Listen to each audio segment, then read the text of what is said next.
Buongiorno da Sicilia 24, i titoli del telegiornale. Giornata da allerta arancione nelle province di Messina e Catania, scuole chiuse in molti comuni della costa ionica. Catania ha trovato morto ieri l'avvocato Andrea Di Mauro, scomparso martedì sera. I vigili del fuoco hanno individuato il corpo nel boschetto della Playa a Palermo e mistero sulla morte di un uomo precipitato dal balcone di un edificio. Operazione antidroga a Catania, arrestato un 45enne nel ripostiglio di casa, nascondeva 37 kg di cocaina. La strage di Altavilla Milicia, condannata a 12 anni e 8 mesi, la figlia di Giovanni Barreca, l'uomo è stato giudicato capace di intendere e volere ed è a processo assieme a una coppia di fanatici. Sono tutti accusati di avere partecipato alla mattanza che ha portato alla morte di madre e 2 figli. Caltanissetta, minorenne abusata dal cugino, la vittima finisce al pronto soccorso e i medici danno l'allarme. Lo scandalo dei referti non esaminati alla Spedi Trapani, da un lato 3.000 pazienti in attesa degli esami istologici, dall'altro le spese dell'ASP per promuovere l'immagine. Calcio, vigilia di match per il Palermo che domani a Marassi sfiderà la Sampdoria in Serie C. Il Catania cerca un successo in casa del Latina per chiudere in crescendo la stagione. Il tecnico toscano ha presentato la sfida di sabato soffermandosi sul momento dei suoi.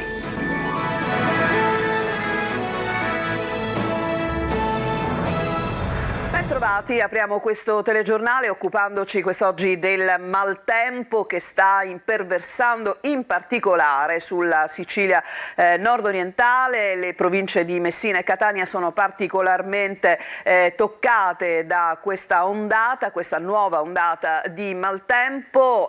Oggi in molti comuni dell'isola le scuole sono rimaste chiuse. Orazio Longo. Una Sicilia tutta gialla eccetto la costa ionica messinese e catanese dal colore arancione. Così si presenta la cartina geografica della Protezione Civile regionale che annuncia un allertamento per la nostra isola venerdì 7 marzo. L'area di bassa pressione presente tra la Tunisia e lo stretto di Sicilia potrebbe determinare una fase di maltempo sullo Ionio e sul Tirreno meridionale, associata a un rinforzo della ventilazione dai quadranti orientali. Per questo il Dipartimento di Protezione Civile ha emesso un avviso di condizioni meteorologiche avverse che prevede dalle prime ore della mattinata precipitazioni da sparse a diffuse anche a carattere di rovescio temporale, con particolare riferimento ai settori meridionali e ionici. I fenomeni saranno accompagnati da piogge di forte intensità, attività elettriche e forti raffiche di vento. Si prevedono inoltre venti da forti a burrasca e mareggiate lungo le coste esposte. Agitati lo stretto di Sicilia e il Tirreno meridionale, molto mossi lo Ionio meridionale e i restanti settori del Tirreno meridionale. Si invita a prestare attenzione ai deflussi nelle aree urbane e a monitorare i corsi d'acqua che potrebbero esondare. Cautela chi si mette per strada, il maltempo è previsto per una durata di 24-36 ore.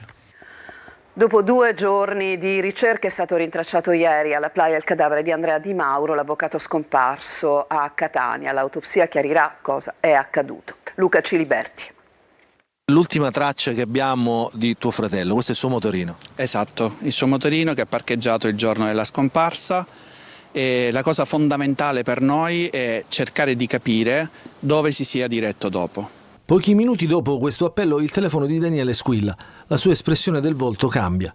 Intorno alle 12 gli comunicano che poco più là, in un terreno privato, è stato ritrovato il cadavere del fratello, disteso, pancio in aria e adagiato sul suo cappotto. Si è conclusa nel peggiore dei modi dunque la ricerca di Andrea Di Mauro, avvocato catanese di 53 anni, che aveva fatto perdere le proprie tracce martedì scorso dopo aver cancellato tutti gli appuntamenti. Adesso sarà l'autopsia a stabilire le cause della morte, ma sul corpo non c'era alcun segno di violenza. L'uomo, padre di 2 figli, era uscito di casa in mattinata con uno zaino da palestra. Il suo scooter verrà rintracciato poche ore dopo alla fine del viale Kennedy nella zona della Playa di Catania, a ridosso di alcuni stabilimenti balneari. Le ricerche dei vigili del fuoco, supportati dalla Guardia Costiera e dalla Protezione Civile, partono immediatamente. Il suo cellulare viene agganciato in mare a poco più di 600 metri di distanza dalla costa. È stata effettuata una ricerca tramite ponte radio e che dava l'ultimo segnale proprio in mezzo al mare, dove ovviamente non poteva stare col telefono acceso. Poi subito abbiamo cominciato a suddividere l'area in settori. Questa mattina abbiamo deciso di iniziare a coprire un primo settore che era dall'altro lato del viale Kennedy. ed è stata proprio in quest'area che alla fine è stato ritrovato la persona. La svolta nella mattinata di giovedì. Nel terreno adiacente agli stabilimenti balneari utilizzati per il motocross, dei ragazzi notano la presenza di un corpo e lo segnalano al proprietario. È successo qualcosa, esce uno con la motocicletta di qua, l'ha urtato, è successo perché vedevo che era una voce veramente preoccupante. Non dice hanno trovato questa persona e basta. Il telefono di Andrea risulterà spento alle 12:40 di martedì. Oggi il tragico epilogo. E proseguono le indagini sulla morte di un collaboratore scolastico deceduto dopo essere precipitato da un'altezza di pochi metri. Salvatore Palazzotto, 63 anni, ha perso la vita dopo un incidente avvenuto in una palazzina che si trova in piazza Lampada della Fraternità a Cruiglias, a Palermo. L'uomo lavorava in un istituto che si trova vicino al luogo in cui si è verificata la tragedia. In base alle prime informazioni, Palazzotto non abitava in quell'edificio e dunque non è chiaro cosa ci facesse lì e perché si sia sporto da una finestra condominiale che si trova al secondo piano. Una delle ipotesi al vaglio degli investigatori del commissariato San Lorenzo è che l'uomo fosse andato a vedere un appartamento e che abbia dimenticato le chiavi appese all'interno, non riuscendo più ad accedervi. Secondo un'altra ipotesi, il 63enne si trovava lì per effettuare dei lavori di manutenzione in nero per conto dell'affittuaria dell'abitazione. Potrebbe essere scivolato mentre si arrampicava. Adesso a Catania, spacciatore arrestato con 37 kg di cocaina che nascondeva in casa. L'uomo tradito da un continuo andirivieni di acquirenti. Tonino De Mana. Un continuo andirivieni di persone, prevalentemente giovani, che entravano ed uscivano da quel condominio, tanto da insospettire le forze dell'ordine.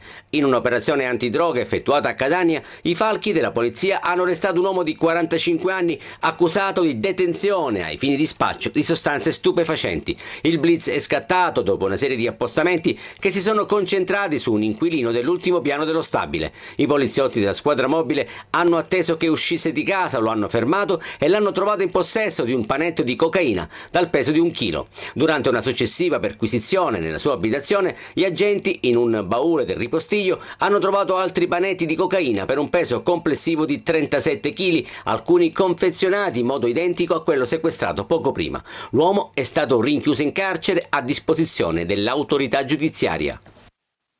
E veniamo alla strage familiare di Altavilla Milicia. È arrivata ieri la condanna per la figlia minorenne al tempo appunto dei fatti, la figlia di Giovanni Barreca. È stata condannata a 12 anni e 8 mesi. Ieri è anche iniziato il processo in cui sono imputati il muratore e la coppia cosiddetta diabolica. Marco Gullà.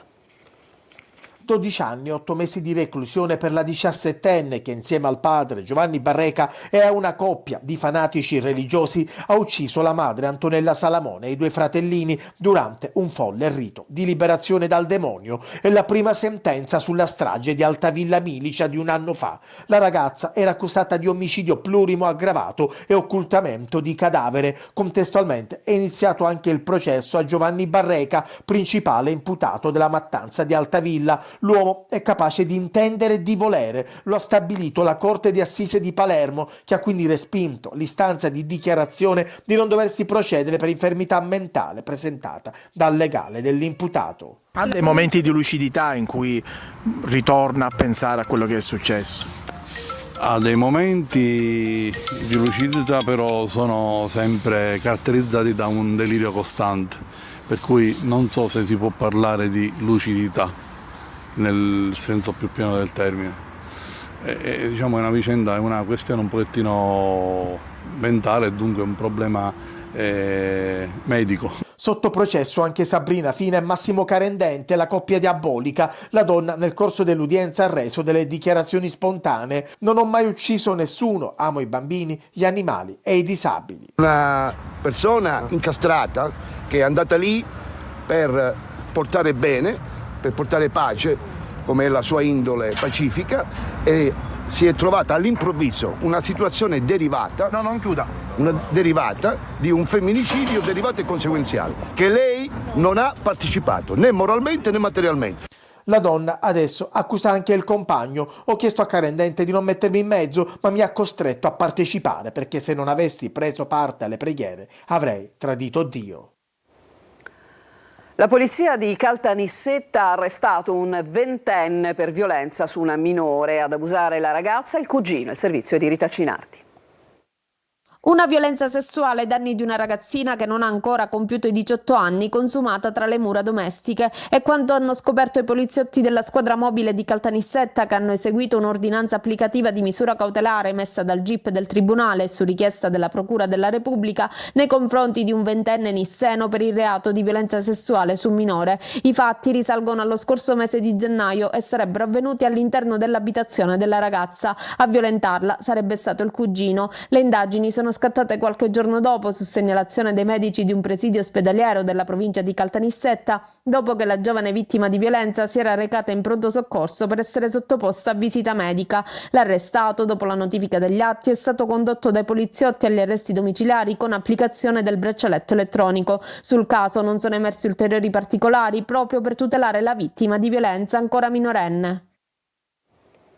Lo scandalo dei referti non esaminati all'ASP di Trapani. Da un lato le migliaia di pazienti in attesa di questi esiti fondamentali, peraltro dall'altra lo stridente fatto delle spese dell'ASP per promuovere la propria immagine.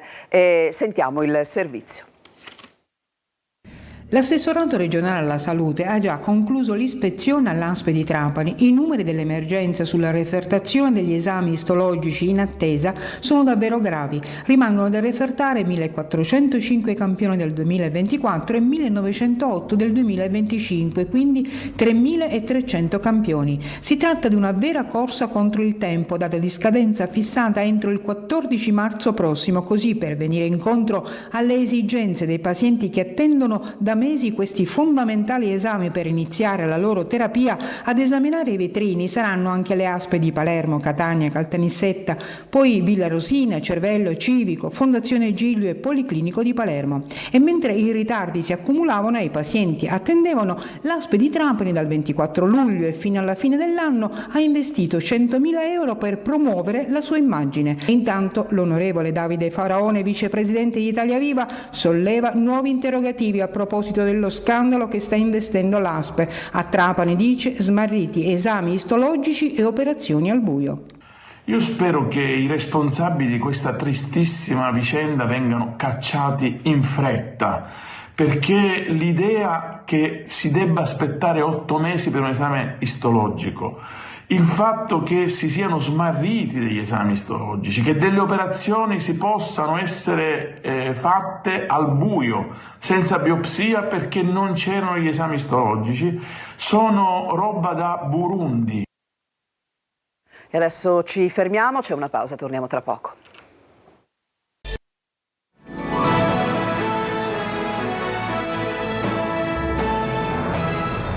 Seconda parte di Sicilia 24, no ai preti che coprono gli abusi. Una lettera aperta scuote la comunità di Enna alla vigilia della Settimana Santa, ma ci dice tutto GER Italia. I riti della Settimana Santa a Enna e Piazza Armerina si avvicinano, ma il clima è tutt'altro che sereno. Una lettera aperta firmata dal Comitato Spontaneo Non accetto prediche da chi copre un abuso chiede a Monsignor Vincenzo Murgano di non prendere parte alle celebrazioni. L'invio di questa lettera nasce dalla necessità di sottolineare quanto riteniamo davvero inopportuno che Monsignor Murgano porti in processione il prossimo venerdì santo la Spina Santa, a seguito del suo rinvio a giudizio per falsa testimonianza insieme con il vescovo Gisano. I due dovranno comparire in aula il prossimo 26 maggio nell'ambito del caso di Giuseppe Rugolo, il sacerdote condannato a 4 anni e mezzo di reclusione per violenza sessuale su minori.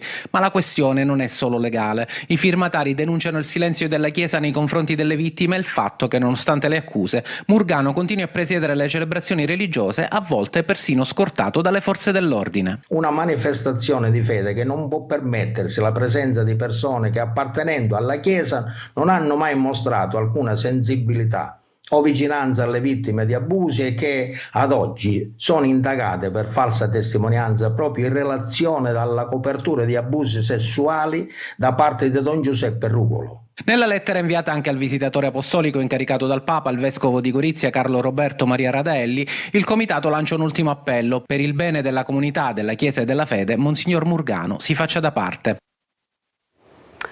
E cambiamo decisamente argomento. Ieri a Cireale ha abbracciato Francesco Moser, il campione di ciclismo venuto dall'estremo nord e che adora però la Sicilia. Lo ha incontrato Tonino De Mana.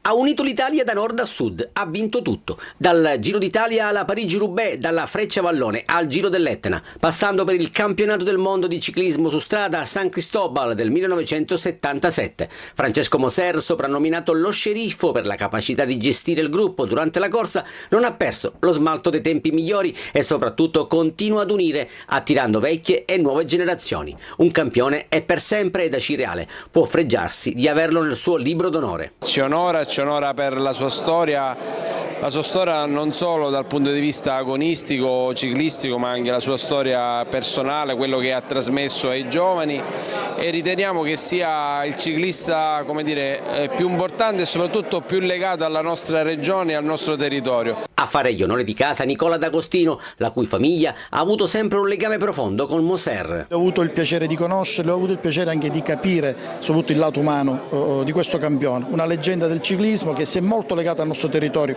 Oltre 270 le vittorie in carriera da professionista, con successi e ricordi indelebili anche in Sicilia. Io ho sempre avuto tanti tifosi in Sicilia, non so che mi volevano bene, insomma ogni volta che venivamo a correre qua volevano tutti fare le foto, gli autografi, insomma, e poi è vero che ho anche vinto un po' di corse qua e anche se riesci a fare risultati allora è chiaro che i tifosi si avvicinano sempre di più. Ad Aci Sant'Antonio Moser ha inaugurato una via dedicata a Juan Manuel Santisteban, ciclista spagnolo scomparso tragicamente il 21 maggio 1976 durante una tappa del Giro d'Italia. E adesso ci fermiamo, è il momento di dare la linea a un'altra pausa, poi il calcio.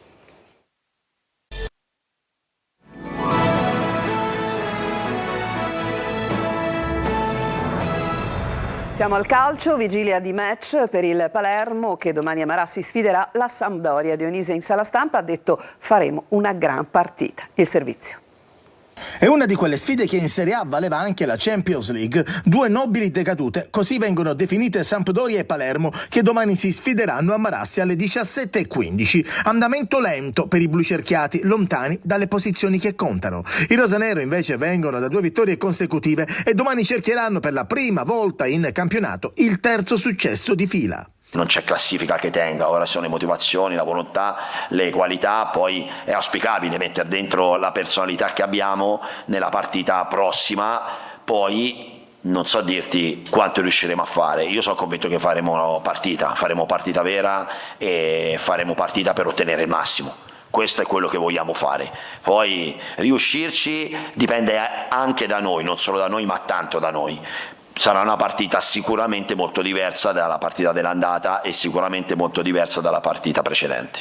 Dionisi lo ha confermato in conferenza stampa, ci saranno novità rispetto alla formazione schierata contro il Brescia. Out c'è Caroni per squalifica, ma anche Nicolau non è al top, potrebbe giocare Blen in difesa. Rientra Brunori, torna a disposizione anche Henry, l'infermeria è praticamente vuota se non si considerano i lungodegenti. Di Francesco potrebbe essere confermato a sinistra.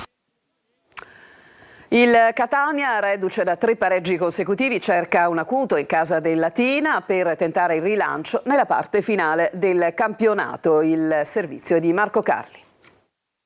Un girone fa, proprio con il Latina e la sconfitta interna, cominciò il trend negativo che ha accompagnato il Catania fino ad ora, dopo un avvio di campionato promettente.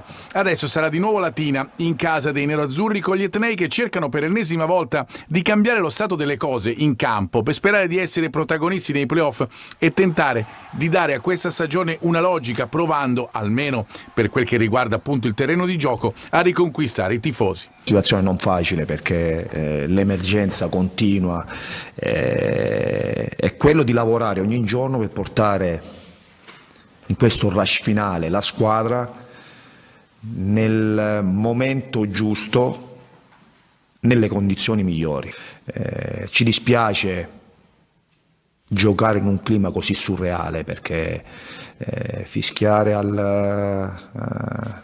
alle formazioni o fischiare o andare via al pareggio nostro non è una situazione ideale, però io non giudico le scelte.